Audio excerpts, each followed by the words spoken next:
Every 4 years, taxpayers in Ontario get an assessment envelope from MPAC, often a harbinger of the tax bill to come. And joining us now to tell us why your property is worth what it's worth, Antoni Wisniowski. He is president of MPAC, the Municipal Property Assessment Corporation. Welcome to TVO. Thanks very much. We had your predecessor here 4 years ago, and now here we are 4 years later, so we're doing this again. We are indeed. What is MPAC and what do you guys do? Well, we're the Municipal Property Assessment Corporation, and we're responsible for establishing a value on all the properties of Ontario, and that facilitates the distribution of the revenue requirements for municipalities across the property base in Ontario. Just residential properties? All types of properties. We deal with residential, we deal with farms, multi-residential, industrial, commercial, utilities, all of the different property types in the province. Those 80-story towers downtown, you're doing those Absolutely. as well? The bank towers, shopping centers, strip malls, all of those types of facilities. And how come every 4 years? So we have a legislation that established by the Ministry of Finance, which has established that we're on a 4-year cycle now for an assessment update.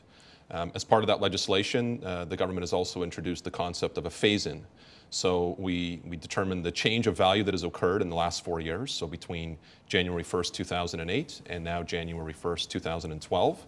And we established what the change has happened in values on properties. And then under the legislation, there's a phase-in, so any increase in value gets spread over the next 4 years in terms of on a regular uniform basis for the 4 years. Okay, this is going to be our first area of contention here, because when we send out an e-blast, and when people heard you were coming on the program, I got a few emails from people who said, oh, you got to take them to task about this. So here's take to task number one. Property values don't change every 4 years. They're up and down all the time. So why does it make sense to do this on a 4-year cycle as opposed to far more frequently? So in preparing for the 2008 update, the government made the decision to move to a 4-year cycle. Part of that was because of the volatility that was happening in the market on a regular basis. The view was that the idea was to provide a value to distribute the taxes and then to provide predictability and stability for 4 years for taxpayers. So one of the things people have to remember is that we're really a distribution mechanism. So a municipality, a municipality establishes how much money they need to run their operation. So if I have a municipality that requires $1,000 to operate, and there are 10 homes in that municipality, and they're all equally valued, then each one of those homes contributes $100 towards the revenue requirement. And so whether the values are $100,000 each or $200,000 each, it's about distributing the revenue requirement across each of those homes. So just to be clear, you're not the guy setting the tax rates or telling us how much our taxes are going to be. You're setting the assessment. Yes, we set the assessment. The municipality sets the revenue requirements, and the number that calculates what's required in terms of payment for each household is the tax rate. If the value of a home goes from, say, $100,000 to $200,000 over the 4-year period, does that mean the tax rate that you're going to pay is double? No. So really the decision comes down to, again, how much revenue is required by the municipality. Probably the best way to think about that is to ask the other question, which is if all the values in a municipality went down by 50%, would anyone expect that their taxes would be cut in half because of that? So the same thing applies in this instance. So if the entire assessment base has gone up twice the amount, it's still based on the amount of revenue the municipality requires. In your example, if the municipality required no more money, then in fact the tax rate should be cut in half. So the value of the house has, in some respects, no relationship to what's actually on your tax bill, if you put it that way. The value of the house multiplied by the tax rate determines what your taxes will be, but the tax rate is determined by the revenue requirements for the municipality as compared to the total assessment base within that municipality. Okay. Antoni, does every house, farm, skyscraper, building, whatever, business, get assessed by a person? So we use what's referred to as a mass appraisal system. So there's two elements in our system. The first thing is that we need to understand what the inventory of the property looks like. So what are the characteristics of the property? For residential properties, the top 5 characteristics that determine the value are the location of the property, the total square footage of the property, the lot size, the year of construction, and the quality of the construction that's in that property. And there's a sixth. If you put brass numbers up on front of your house, that puts the assessment up too. Well, that's not the intent. I'm being a little facetious, Yes. but you know, you hear that But all there are the other time. factors: proximity to schools, transportation, traffic. There are a number of other factors, but those are the top 5. So what we do is we have an inventory of all of the properties in the province, but we look at the sales that have occurred on residential properties, and then we basically build a model that says that we can predict the value of a property by looking at similar properties that have sold. And so what we do is we update that inventory on a regular basis. Whenever a property is sold, we update that information. We receive permit information from all the municipalities in Ontario. So when someone builds a renovation or changes their property in that respect, we also update the information from that perspective. If we get notified by the owner that they've changed something, so if an owner decides to demolish a garage or they fill in their pool, an owner can notify us of those changes.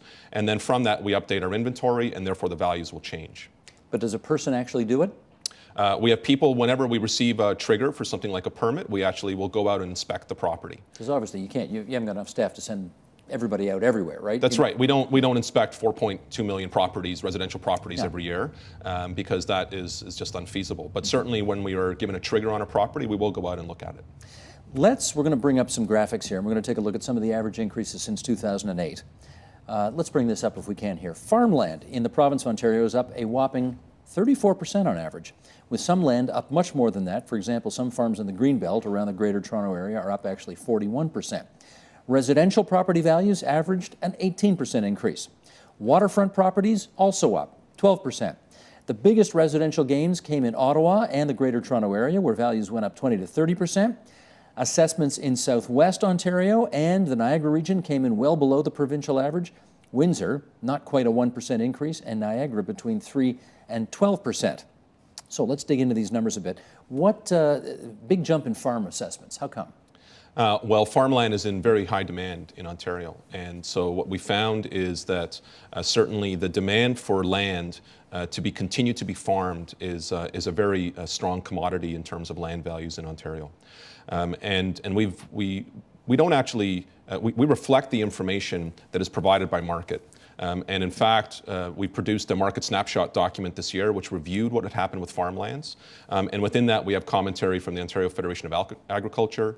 And so we're just seeing that farmer-to-farmer sales, the land is valued at that amount. I got a guy who watches this program a lot in Huntsville, and he Yes. emailed me last night when he knew you were coming on, and he said, yeah, I got waterfront property, but it's swampland.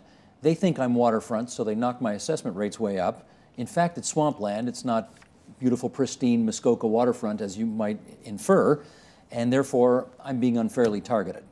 Response? So the first response is that we actually have different classifications on waterfront properties. And in fact, we look at waterfront from a number of characteristics. Is there an obstructed view? What's the nature of the shoreline? Is it a weedy shoreline? So in fact, if this individual has characteristics associated with their property, which they believe are lower quality in terms of waterfront, they should actually notify us and they should make us aware of that, because perhaps we have incorrectly represented what their waterfront looks like. In which case, if he did that, would you send someone to his property to have a look? Yes, so we would be able to do a couple of things. In some instances, we can utilize digital imagery to look at properties to see what some of the characteristics are. But if the person files a request for reconsideration and there's a requirement for an inspection, we'll go out and look at that property with the individual. David, asked and answered. It's up to you now. Okay, moving on. The 7 property classes established under the Ontario Fair Assessment System, do they do, in your view, the best job at capturing the different land values that you folks assess? Well, I certainly think that the 7 broad categories are quite an effective means of considering the different markets and the different types of properties that are out there. When you consider that residential is different from multi-residential properties, I think people would agree with that. If you consider industrial and commercial properties, they certainly are different. If you consider something like government buildings, universities, those are, again, institutional facilities. So certainly those broad classifications are valid in terms of differentiating between not only what happens in those markets, but also in the manner in which the municipalities might want to undertake taxation on those different entities. What's driving residential increases? Demand. Well, I think we were fortunate, quite honestly, in Canada in terms of the market softening that occurred certainly much more dramatically in the United States. We have had, as certainly everyone is aware, a very strong fiscal policy that's allowed lending to continue at a fairly aggressive rate, and the demand for homes continues to increase in Ontario. Bubbles. How do you deal with housing bubbles? Well, I think again, our model is that we come up with a valuation on a specific date. That date is determined by legislation, and we proceed to put a value on property at that time. So if there's a bubble that occurs or some sort of change that occurs in between our assessment dates, we'll reflect that change by looking at the sales that occur, and that'll come up in the next reassessment. But again, people have to recall again that we're a distribution mechanism, we're an allocation mechanism. So we're allowing a standardized and fair mechanism for distribution. So if a bubble occurs, if it entirely affects the entire market, then the entire market would drop. It wouldn't change the allocation mechanism necessarily in that regard. No, but you hear this all the time. We hear this all the time. If you set the value at the top of the market, then somehow the market crashes, but your assessment was made at the top of the market and you're stuck with a higher tax rate than you otherwise you think is fair for the next 4 years. Do you revisit those kinds of situations? We're not allowed to under legislation.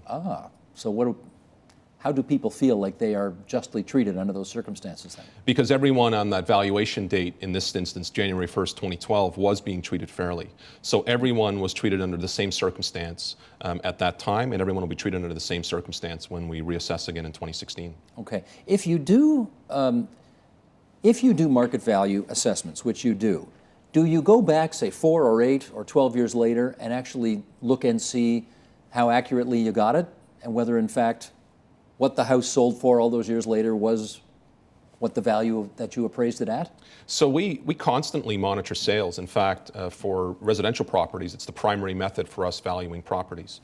So there's approximately between 400 and 500,000 sold properties every year in the province. We collect that entire inventory. We have access to that entire inventory on an annual basis. We analyze the sales information because we know what the consideration amount was. We compare it to the condition and characteristics of the property, and then we build this model that predicts the value. One of the measures we actually have as to the strength of our model is what we refer to as an assessment to sales ratio. And we take a look at the predicted value on a property and we compare it to the sold value. And so we are constantly monitoring, in fact, this assessment to sales ratio. And how close are you getting? Our normal model is to be pretty close to 1, and we're normally within 1% on average within the province. There's another element that we measure, which is referred to as a coefficient of dispersion, which actually determines the relativeness of how close we are on a broad base. And we operate in a very, very tight boundary around that 1. That's fascinating. So you are right within 1% on your valuations? On average? Yes. So how come you guys are in the news so much for everybody saying that you're out to lunch and out of commission on so much stuff? Well, I would say that there are certainly circumstances where we don't get it right on certain properties. In many instances, that will occur because we don't have the information correct on a property. So again, if a characteristic has changed on the property and we have it wrong, we need to know that, otherwise the value will be incorrect. In other instances, individual sales characteristics will differ depending on neighborhoods, and there are certainly more local situations that occur where our model is not as good at predicting. It might be off by 5%, but on average, we're trying to get close to that number, to that 1. Okay, on average, if you assess 10 homes, how many of those homeowners are going to appeal what you assess? So that's probably a harder statistic. What we've had typically is that I'll give you an indication from so far this year. So we've issued 5 million notices to property owners in the province. To date, we've had about 140,000 people who have registered within our About My Property online tool, and we've had about 100,000 people call into our call center. To date, we've had 8,300 people file a request for reconsideration. 8,300 out of 5 million? As of now. That's not bad. We're quite happy with that number. Now, there's still 4 months for people to review their assessments and, in fact, move forward with an opportunity to file a request for reconsideration. And our typical number has been somewhere between 2 and 3% of people will actually request a reconsideration of their value. Just in our last 30 seconds here, Antoni, your organization was in, I know you hate being in the headlines, and in fact, I think it was your predecessor who was in the headlines more than you.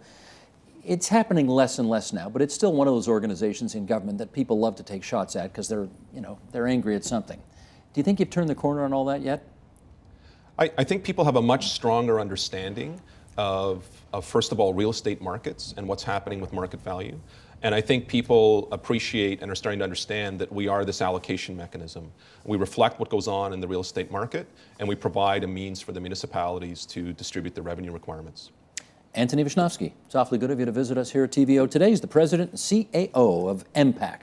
Thanks a lot. Thanks very much. Support Ontario's public television. Donate at tvo.org.